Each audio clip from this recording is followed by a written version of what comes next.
El Señor esté con ustedes. Evangelio de nuestro Señor Jesucristo según San Mateo. Jesús dijo a los sumos sacerdotes y a los ancianos del pueblo: ¿qué les parece? Un hombre tenía 2 hijos, y dirigiéndose al primero le dijo: Hijo, quiero que hoy vayas a trabajar a mi viña. Él respondió: no quiero. Pero después se arrepintió y fue. Dirigiéndose al segundo, le dijo lo mismo, y éste le respondió: voy, Señor, pero no fue. ¿Cuál de los 2 cumplió la voluntad de su padre? El primero, le respondieron. Jesús les dijo: les aseguro que los publicanos y las prostitutas llegan antes que ustedes al reino de Dios. En efecto, Juan vino a ustedes por el camino de la justicia y no creyeron en él. En cambio, los publicanos y las prostitutas creyeron en él. Pero ustedes, ni siquiera al ver este ejemplo, se han arrepentido ni han creído en él. Es palabra del Señor.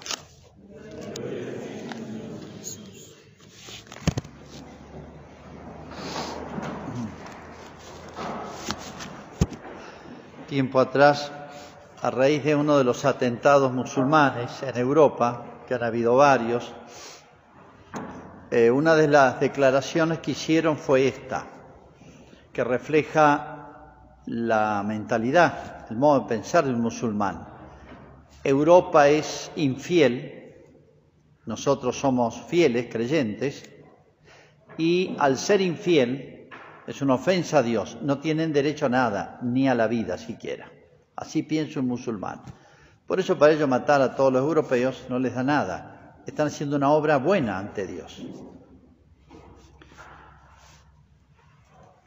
¿Tienen razón al decir Europa es infiel? Lamentablemente, en cierto sentido tienen razón. Europa era cristiana, ha tenido su momento de esplendor en el medioevo y ha ido decayendo. Y hoy ni un solo país de Europa es cristiano, en el sentido de confesional u oficialmente cristiano. Son todos países que se llaman laicos.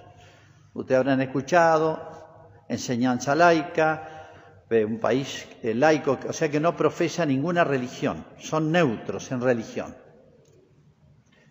Es un disparate, no puede haber neutralidad frente a Dios. O sea, es un retroceso en el que han ido cayendo todos los países europeos. Y América también. América ha sido semi-cristiana, nunca del todo. Acá se estaba gestando la cultura cristiana, la civilización, las costumbres, las leyes, y bueno, irrumpió toda después, junto con la independencia, las nuevas ideas que han ido de a poquito destruyendo América. Nosotros conocemos toda la decadencia progresiva de nuestra patria. Si estudiamos un poquitito, podemos ver que es lógico lo que está pasando hoy. La corrupción de las ideas, corrupción de las costumbres, bueno, es lógico. Y es lógico que esto siga, lamentablemente.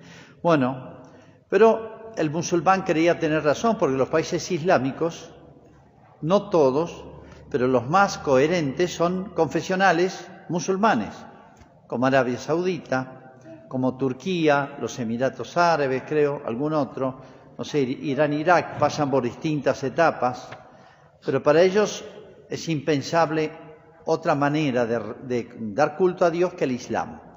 La palabra musulmán significa creyente, y para ellos, toda Europa ya no cree en Dios, y es verdad.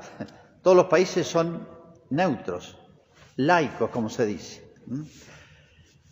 Y para ellos ser cristiano católico es, igual que ser judío, es una manera de ser infiel, ¿no? Pero bueno, el reproche al musulmán, en cierto sentido, lamentablemente tiene razón.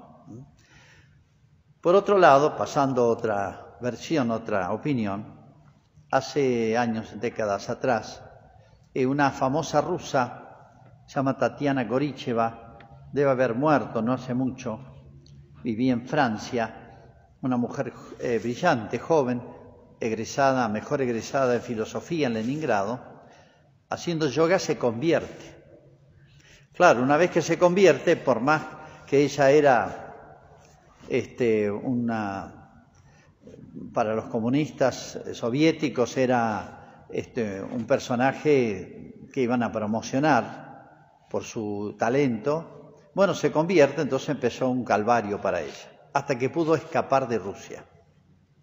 Claro, yo pensó, en Rusia ser creyente, ser cristiano, es arriesgar hasta la vida y pasarla muy mal, como la pasó ella, de ser un personaje de primer orden, pasar a mendigar para vivir.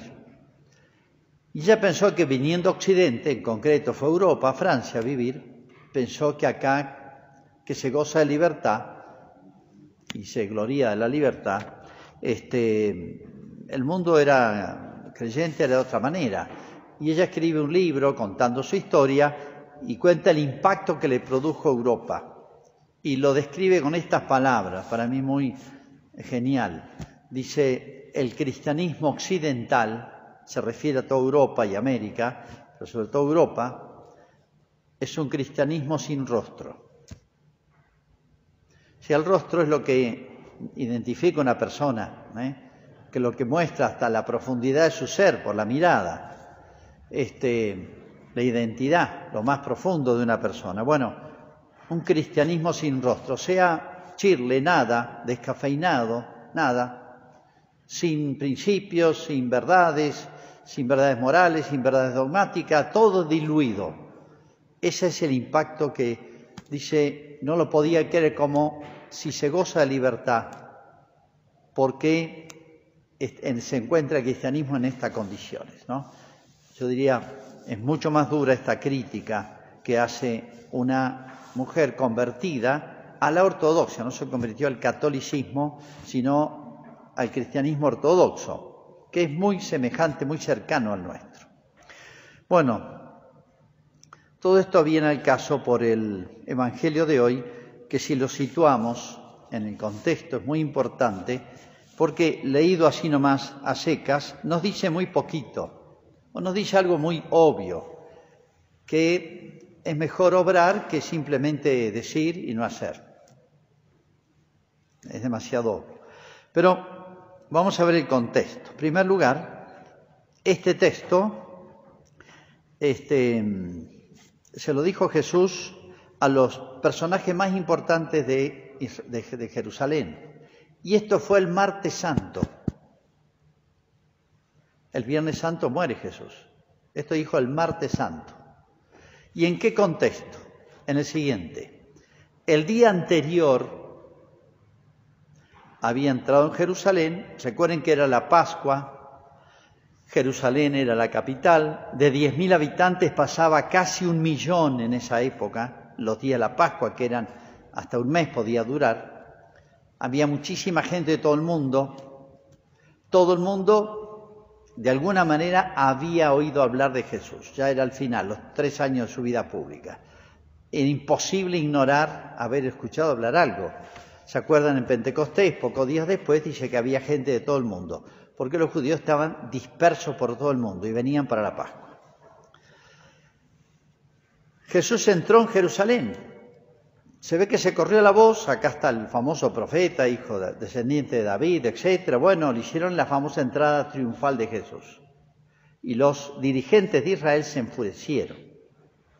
Hacelos callar, le dijeron. Y Jesús le dijo, si ellos callaran, hablarían las piedras. Pero no solamente eso, sino que además, después de esa entrada triunfal, donde lo aclamaron a Jesús, que es justamente lo que más le molestaba por la envidia que le tenían, fue al templo y echó los mercaderes, se enojó. La segunda echada de mercaderes. Así arrancó su vida y así terminó su vida en Jerusalén. Pero echarle los mercaderes no era simplemente una cuestión anecdótica, mirá, se enojó, sino que los mercaderes tenían negocios comunes con toda la dirigencia de Israel, por eso les permitían eso. Les cobraban peaje, digamos. Y además, la presencia misma de Jesús en Jerusalén los tiene que haber puesto furiosos, y menos en esta época en que había tanta gente.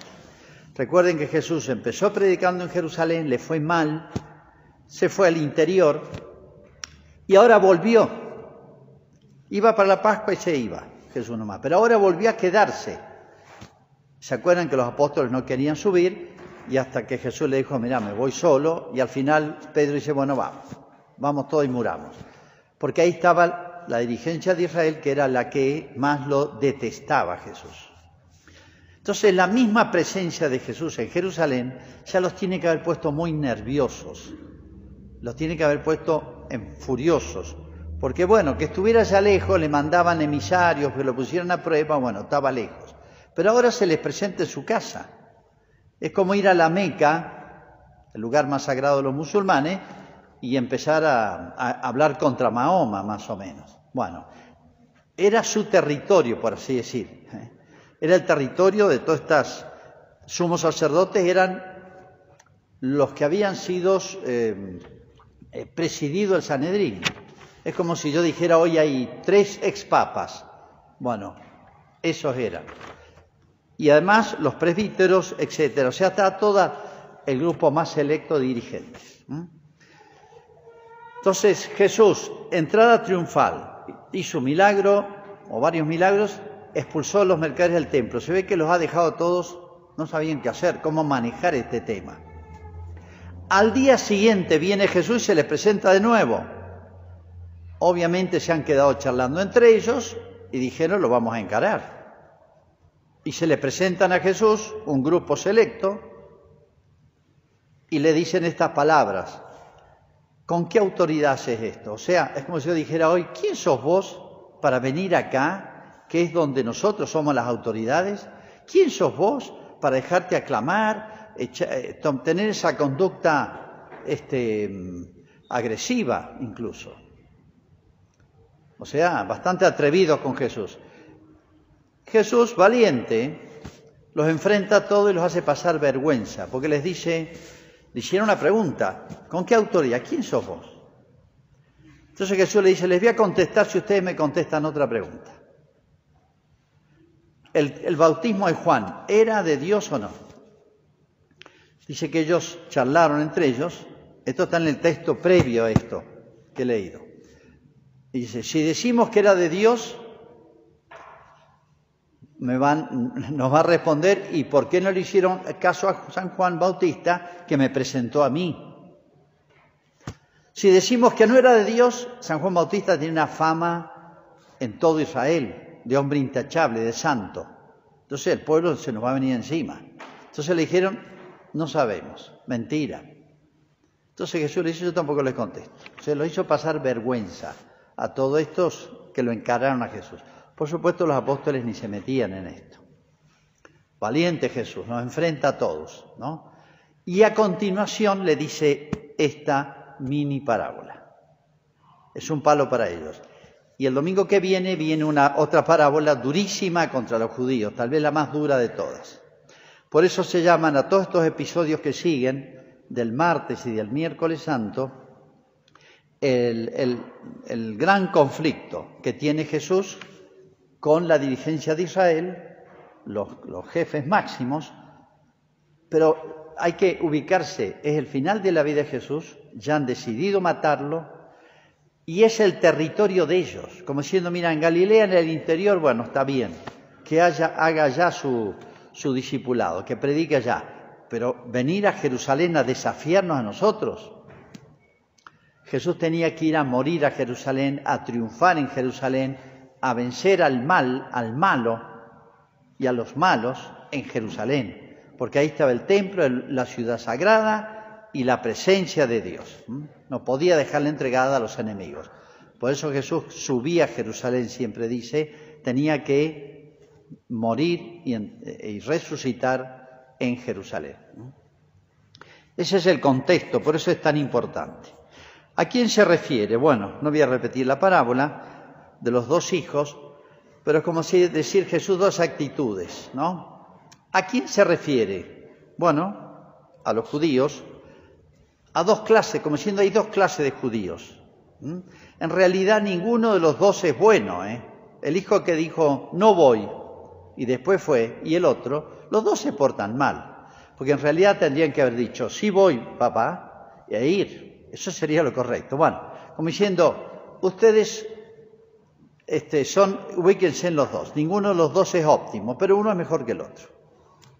Primera aplicación, porque esta mini parábola tiene 4 niveles de aplicación. En primer lugar, a los judíos, porque dice, vino San Juan el Bautista, los publicanos y prostitutas los van a preceder, dice. Vino Juan el Bautista por el camino de la justicia y no creyeron en él. En cambio, publicanos y prostitutas creyeron en él. Y ustedes ni siquiera se contagiaron de este ejemplo. Les contesta lo que ellos no contestaron. ¿El bautismo de Juan de quién era? ¿Tenía autoridad Juan o no? Como diciendo, yo les voy a contestar quién era Juan Bautista. Lo que ustedes dijeron mentirosamente que no sabían. Entonces, acá pone el primer ejemplo. Dice, hay 2 clases de judíos. Judíos malos, está hablándole al pueblo de Israel, que llevan una mala vida. El que escribe este evangelio, Mateo, es uno de ellos, es uno de los convertidos, un publicano. ¿Recuerdan Zaqueo?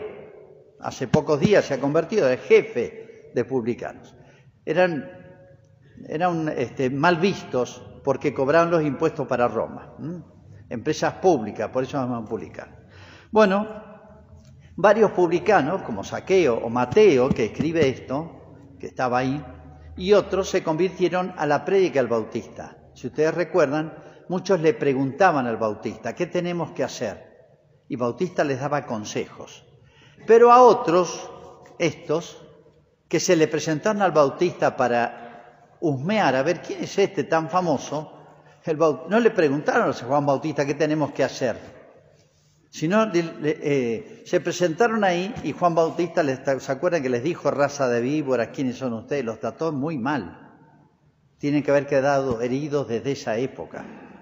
Como diciendo, a pesar de que ustedes vieron la santidad por el camino de la justicia, dice Jesús, ni se contagiaron del Bautista ni de los que convirtió San Juan Bautista. Entonces, ¿qué quiere decir Jesús en un primer sentido? Hay personas que no eran buenas, tal vez porque no conocían más de Israel, ¿no?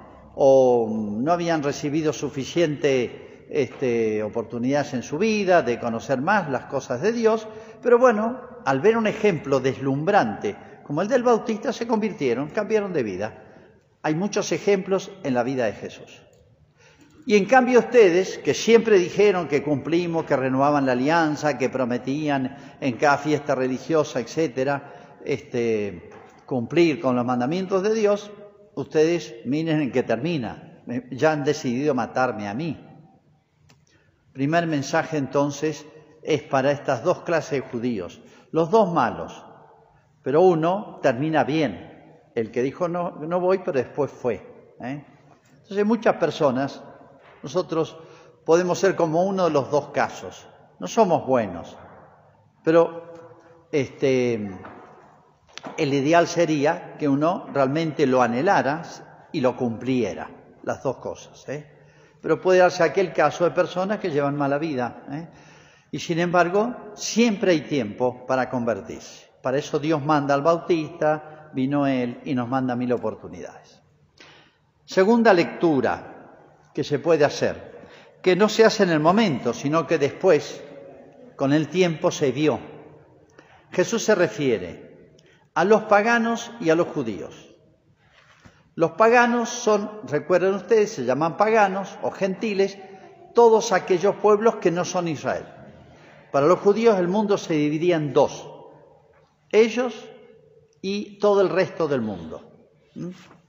Bueno, los paganos están representados en el Hijo, que dijo, no voy. O sea, los paganos llevaron su vida desordenada. Pero, esto digo, visto en perspectiva, pasados los años y los siglos, los paganos se convirtieron y la mayoría de los judíos siguieron rechazando a Jesús. O sea, los paganos es como si hubieran dicho no, pero al final se convierten. Y se convierte Europa, y se convierten los pueblos donde predicaron los apóstoles. Y el núcleo duro de los judíos, que fueron la mayoría, hasta el día de hoy, no aceptan a Jesús. Por eso decir, lo siguen persiguiendo. Bueno, segunda lectura, una lectura más histórica. Tercera lectura, aplicable a nuestros tiempos. Europa fue cristiana, América fue cristiana, Argentina fue cristiana. Si uno va 2, 3 generaciones atrás, había más costumbres cristianas o sanas, o normales, o humanas, ya diría, humanas. O sea, el Evangelio nunca prendió como en Europa, en América. Quedamos a mitad de camino, pero podríamos haber crecido. Pero sin embargo, a pesar de todo, uno se remonta 200 años atrás y ve las costumbres que había en nuestra patria eran totalmente distintas. Como ha cambiado, y uno lo ve generación tras generación. O sea, este reproche de Cristo también puede valer para Europa hoy y para nosotros. O sea, nosotros somos los que dijimos sí, yo me bauticé, si me preguntan, hacen estadística y me preguntan qué religión tienes, yo diría católico, hice la comunión, etcétera. Pero hay costumbres cristianas acá. Uno ve con qué facilidad avanza el mal y nadie lo frena. Con qué desparpajo, con qué libertad, con qué audacia y con qué dificultad, cómo cuesta hacer el bien y transmitirlo. No sé si tienen esa impresión, pero uno a veces piensa que está parando una avalancha con la mano, una cosa así. Es lo que estamos viviendo y tenemos que ser conscientes de eso. Pero es como, ojo, que este reproche también no es para los judíos solamente, es también para nosotros, ¿no? Es decir, para nuestra patria. Léanlo en esa clave, en nuestra América de hoy. O sea, Argentina nació cristiana, podemos decir, nuestra patria. Y sin embargo, como somos como los judíos, que le dijimos que sí, que le dijeron así a Moisés, la alianza, así como no, prometemos de todo, pero después no cumplimos. Sí, papá, sí, como no, voy a trabajar la viña, pero no fuimos. Es decir, no cumplimos en las obras. Bueno, y la cuarta y última lectura, que creo que es la que nos interesa a todos y mucho, va para nosotros, cada uno de nosotros. Es como si Jesús nos dijera, mire, yo sé que no hay nadie bueno acá. Y sí, somos así. Pero ojalá digamos que vamos a hacer esto y lo cumplamos. Pero ya que no lo han hecho, siempre valen las obras, siempre es tiempo, aunque sea al final, las buenas obras. Y lo que vale ante Dios son las buenas obras. No me refiero cuando digo buenas obras a hacer obras materiales, etcétera, públicas, manifiestas, que venga la prensa, que todo el mundo hable, que me den alguna premio, alguna medalla, algún título honorífico, etcétera, ni pongan mi nombre en las calles ni en las plazas, sino se refiere a las buenas obras, o sea, virtuosas. ¿Qué es lo que más cuesta? ¿Qué es lo que ve Dios? ¿Qué es lo que era San Juan Bautista? ¿Qué significa esto? Bueno, no es fácil ser humilde, hay que hacer muchos actos de humildad. No es fácil la verdadera caridad, hay que hacer muchos actos de caridad. No es fácil la mansedumbre, no es fácil la perseverancia. Todo nos cuesta, a todos. Bueno, crezcan las virtudes, esas son las buenas obras que nos pide. Hagan todo el bien que puedan en donde estén, cada uno de su lugar, cada uno con sus talentos, con sus capacidades. Todos servimos para mucho. Me ocupo solamente de mi vida, sobrevivir, tirar en este pueblo, en esta ciudad, en este país, etcétera, o me preocupo por conocer las cosas de Dios, crecer, difundir, contrarrestar el mal, emprender buenas obras, etcétera. Bueno, todo lo que sea bueno. Es una pregunta que nos tenemos que hacer. Bueno, y les dejo 3 consejos tomados de la Escritura, ¿no? Para las buenas obras. En primer lugar, el que es fiel en lo poco, es fiel en lo mucho. O sea, a todos nos cuesta ser buenos, ser santos, todo nos cuesta. Y bueno, ¿cómo se hace de a poco? Son importantes las pequeñas obras buenas, pequeños actos de caridad que nadie vea, pequeños actos de paciencia, de mansedumbre, ya he hablado muchas veces de lo que es la caridad verdadera, que es soportar defectos ajenos, que es soportar las dificultades, todo lo que significa la paciencia, todo lo que significan las virtudes, la visión sobrenatural, la perseverancia en la vida cristiana, todas las virtudes, no voy a poner a enumerarlas todas ahora, son más de 50, pero ya las conocemos. Darle importancia a las pequeñas obras de virtud que nadie ve, porque son pequeñas pruebas interiores del alma, y cada día hay 10, 20, 30, 40 oportunidades de hacer esas pequeñas obras, a veces intensas interiormente, pero que yo puedo con ellas, pequeñas, pero que valen mucho. Son las que disciplinan, templan el alma, el corazón, para las grandes obras. Segundo, hay veces en la vida que hay grandes pruebas, o medianas. No digo el martirio, pero hay decisiones en la vida que abren caminos. Es como si se abrieran los caminos de la vida. Yo tomo esta mala decisión y ya esa mala decisión arrastra muchas otras, porque quedo como atado. Una mala decisión, qué sé yo, dentro del matrimonio puede ser, dentro de esas elecciones que uno puede hacer que tienen más trascendencia.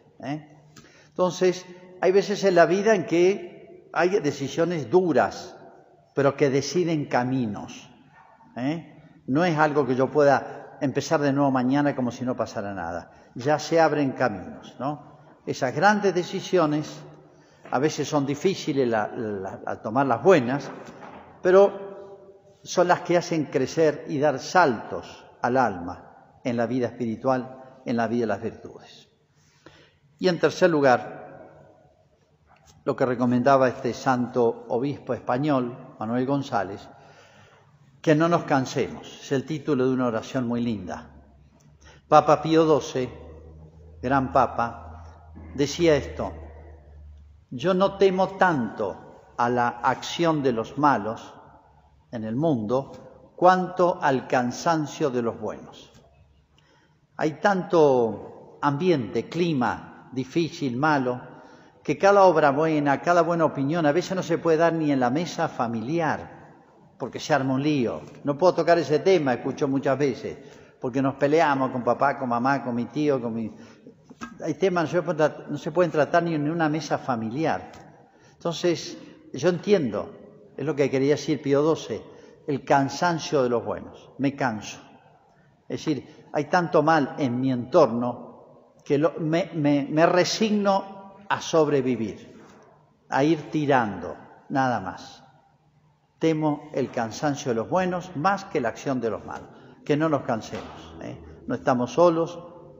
Cuando hay obras buenas delante mío, o sea, lo que yo veo que tengo que hacer, ni hay que dudar. Hay que ser prudente, hay que ser todo, por supuesto. No hay que pelearse con todo el mundo simplemente por espíritu de contradicción.